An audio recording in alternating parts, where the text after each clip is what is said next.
Bonjour à tous, Pascal de la chaîne Juristique.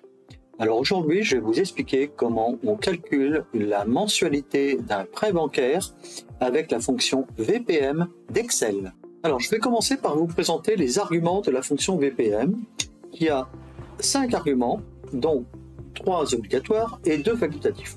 Alors le premier argument, c'est le taux d'intérêt. Le deuxième, c'est la durée.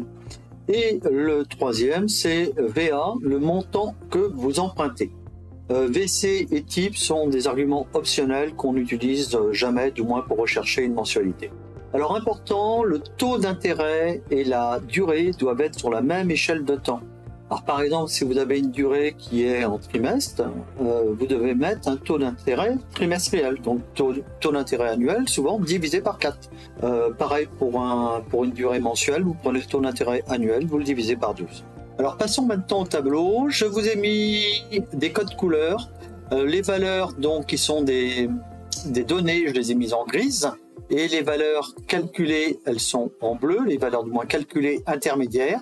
Et la valeur importante, donc la mensualité que l'on recherche, elle est en couleur orange. J'ai fait 3 colonnes, banque 1, banque 2, banque 3, pour pouvoir comparer différents taux d'intérêt qui sont proposés. Et les fonctions sont exactement les mêmes, il n'y a pas de changement. Alors là, on part sur un exemple d'un emprunt immobilier. Ici, nous n'avons pas d'apport. Le montant du bien immobilier est de 200 000. Il n'y a pas de travaux. Le montant que vous empruntez est égal à 200 000. La durée de l'emprunt, 20 ans.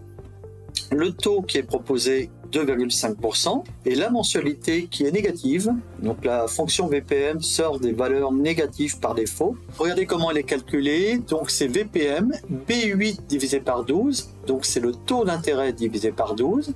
B7 que multiplie 12. Alors B7, donc c'est la durée, 20 ans que multiplie 12, donc le nombre, pour obtenir le nombre de mois. Et B6, c'est le montant que vous empruntez. Donc je valide, et là, le coût de la mensualité est de 1060 €.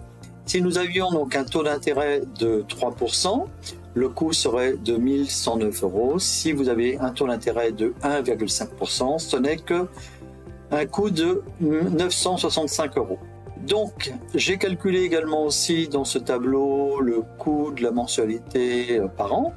Donc, c'est la mensualité qui multiplie 12. Le coût de l'emprunt sur 20 ans. Et les intérêts, donc, qui sont la différence entre le coût de l'emprunt et le montant que vous allez emprunter. Voilà, j'ai rajouté éventuellement un loyer au cas où vous metteriez donc ce bien en location, et juste l'écart qu'il y a entre ce loyer et la mensualité.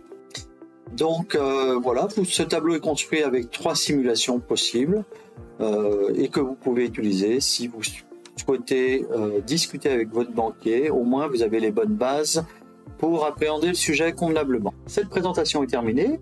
Le fichier Excel que j'ai utilisé est disponible dans le lien indiqué dans la description de la vidéo.